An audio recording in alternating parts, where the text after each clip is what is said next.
Hello guys, welcome back to my YouTube channel Sanatan X Tales. तो आज कहानी है भगवान नरसिंह की संपूर्ण कथा, भक्ति, अहंकार और ईश्वर की लीला की अमर गाथा। अभी आप सुनने जा रहे हैं उस कथा को। बहुत प्राचीन समय की बात है। असुरों का एक पराक्रमी राजा था, हिरण्यकशिपु। वह अत्यंत बलशाली, चतुर और महत्वाकांक्षी था। उसका छोटा भाई हिरण्याक्ष भगवान विष्णु द्वारा मारा गया था, क्योंकि उसने पृथ्वी को समुद्र में डुबो दिया था। भाई की मृत्यु ने हिरण्यकशिपु के हृदय में विष्णु के प्रति घोर द्वेष भर दिया। उसने निश्चय किया कि वह ऐसा शक्तिशाली बनेगा कि स्वयं भगवान भी उसका कुछ न बिगाड़ सके। कठोर तपस्या और वरदान। हिरण्यकशिपु ने वन में जाकर वर्षों तक कठोर तपस्या की। उसका शरीर तपस्या की अग्नि में जलने लगा। अंततः ब्रह्मा जी प्रकट हुए और उससे वर मांगने को कहा।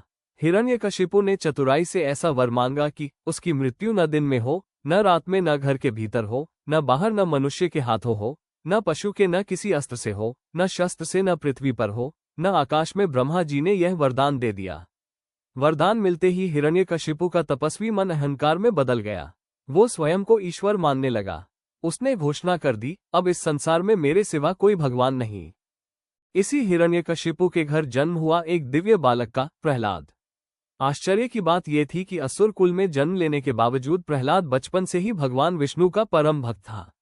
वो हर समय मुस्कराते हुए नारायण नारायण का जप करता रहता। उसकी सरलता और भक्ति पूरे राजमहल में फैल गई। ये बात हिरण्यकशिपु को असह्य लगी। पिता और पुत्र का संघर्ष। एक दिन हिरण्यकशिपु ने प्रहलाद से पूछा, तुम सबसे बड़ा कौन मानते हो?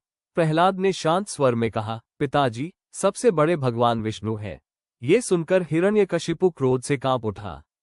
उसने प्रहलाद को समझाने की कोशिश की, पर जब वो नहीं माना तो उसने उसे मार डालने का आदेश दे दिया। प्रहलाद पर अत्याचार। प्रहलाद को ऊंचे पर्वत से गिराया गया, विष पिलाया गया, आग में जलाने की कोशिश की गई, भयंकर हाथियों से कुचलवाया गया। पर हर बार प्रहलाद आंख बंद कर केवल यही कहता, हे नारायण, मेरी रक्षा करो। और हर बार भगवान विष्णु अदृश्य रूप से उसकी रक्षा करते रहे। स्तंभ से प्रकट हुए भगवान नरसिंह। एक दिन हिरण्यकशिपु ने क्रोधित होकर प्रहलाद से पूछा, क्या तेरा भगवान इस स्तंभ में भी है? प्रहलाद ने निर्भय होकर कहा, हाँ पिताजी, भगवान हर जगह है। हिरण्यकशिपु ने गदा उठाकर स्तंभ पर प्रहार किया। तभी आकाश फटने लगा, पृथ्वी कांप उठी और भयंकर गर्जना के साथ स्तंभ से प्रकट हुए भगवान नरसिंह, आधे सिंह, आधे मनुष्य, तेजस्वी नेत्र, विकराल रूप। हिरण्यकशिपु का अंत। भगवान नरसिंह ने हिरण्यकशिपु को संध्या समय महल की चौखट पर अपनी जांघों पर बैठाकर अपने नाखूनों से उसका वध कर दिया। इस प्रकार ब्रह्मा जी का वरदान भी अक्षुण्ण रहा और अधर्म का अंत हो गया। भक्त के आगे झुके भगवान वध के बाद भगवान नरसिंह का क्रोध शांत नहीं हो रहा था।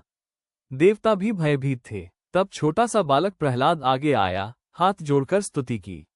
अपने प्रिय भक्त को देखकर भगवान नरसिंह शांत हो गए। उन्होंने प्रहलाद को गले लगाया और कहा, जहां भक्ति होगी वहां मैं अवश्य रहूंगा। प्रहलाद को राज्य सौंप दिया गया और धर्म की पुनः स्थापना हुई। अगर आपको ये वीडियो अच्छी लगी हो तो प्लीज डू लाइक, शेयर और सब्सक्राइब। जय नरसिम्हा भगवान।